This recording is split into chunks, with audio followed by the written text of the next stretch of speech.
Payton Domschke's back with us now. You said 10 years ago today we had a record high. Was it 90 degrees? 95 degrees. And the day before, 96. Correct. Yesterday I was saying the same thing. 10 years ago we set a record. Yeah. I think that the butterfly thing is just so interesting. I was out at Public Square earlier taking in their flags for honor. Right.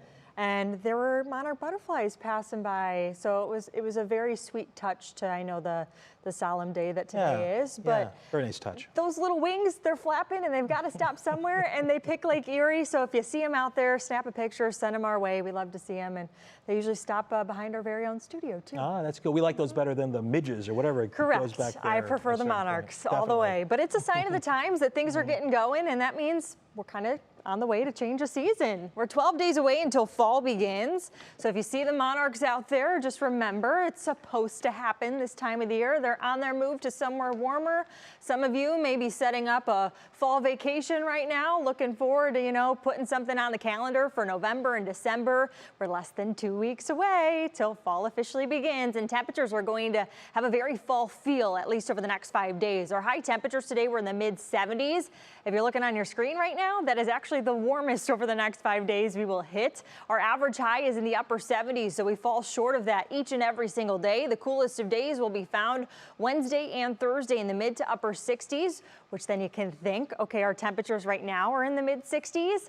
We will be even cooler overnight. Some temperatures could be close to 50 degrees, if not in the upper 40s, and that takes us all the way up to Cleveland Hopkins, so closer to the lakeshore instead of just those rural zones further inland.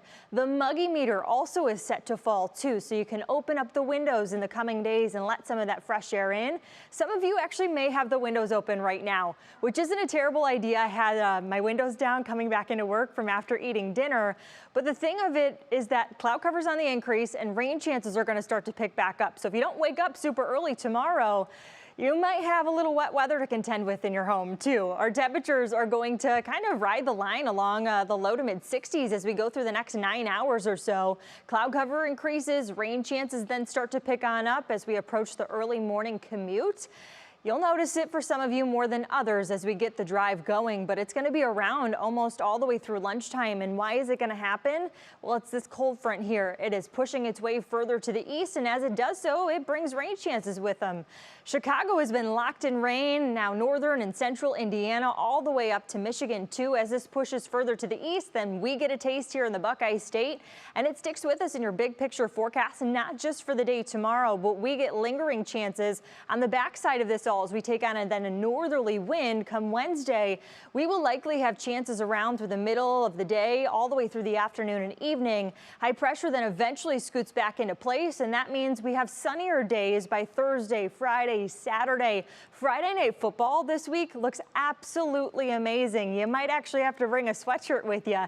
In your closer view in your National Zymerite hour-by-hour forecast, this is 7 tomorrow morning, so there is indeed green on the screen here. Check out our temperatures though, and then watch them as we go through time together. We're close to 60 degrees for a lot of you, mid 60s closer to downtown. But as the time evolves, this is still about noon. Temperatures haven't budged all too much, and there's still wet weather to go around.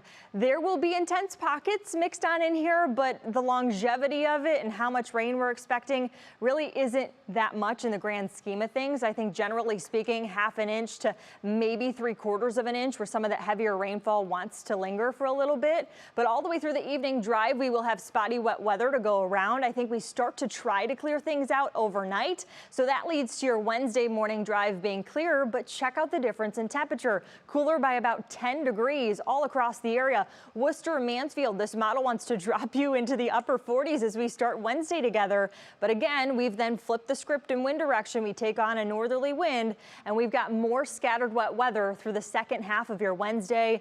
It's not going to last for forever. We've done it before and we've done it again. But in your Union Home Mortgage extended forecast, if sunshine's your thing, because you're going to have to make it for yourself over the next 48 hours, Thursday, Friday, Saturday, Sunday all look perfect. And your extended 10-day forecast from Union Home Mortgage, well, we bring in more rain chances next week. So you really have to savor the second half of this week specifically, Russ.